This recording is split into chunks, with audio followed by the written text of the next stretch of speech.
Davom etamiz. Mamlakatimizda hududlarni kompleks rivojlantirish va aholiga qulay transport xizmatlari bilan ta'minlash davlat siyosatining ustuvor yo'nalishlaridan biridir. Shu maqsadda Toshkent viloyatining tog'li hududlarini qamrab olgan Chinorkent, Yusufxona, Chimyon, Amirsoy yo'nalishida yangi yo'lovchi tashish tizimi joriy etilmoqda. Hozir shu haqda.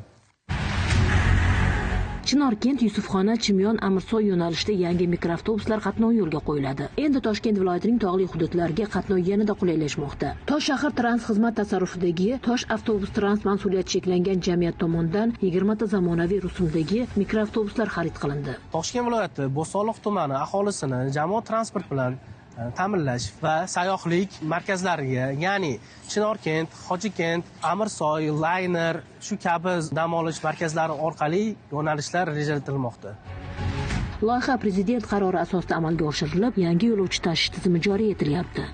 Qayd etilishicha, tog'li hududlar sharoiti hisobga olinib, yangi transport vositalari maxsus sinovdan o'tkazilgan. Natijada mazkur mikroavtobuslar xavfsizlik va ishonchlilik ko'rsatkichlari bo'yicha eng maqbul variant sifatida tanlangan.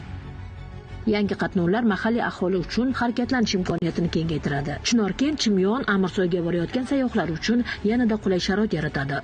Bu mikroavtobuslar zamon talabiga mos keladigan jihozlangan va tog'li hududlarda, keskin burishlarda va gornik tormozlar bilan jihozlangan, Euro 5 standartiga mos kelib ishlab chiqarilgan rusum. Aholini xavfsiz manziliga yetkazib berish uchun shu mikroavtobuslarni xarid qildik.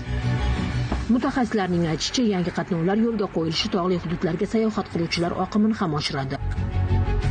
Mo'tabar Nurmuhammedova, Zohidjon Mamasoliyev, Toshkent viloyatidan.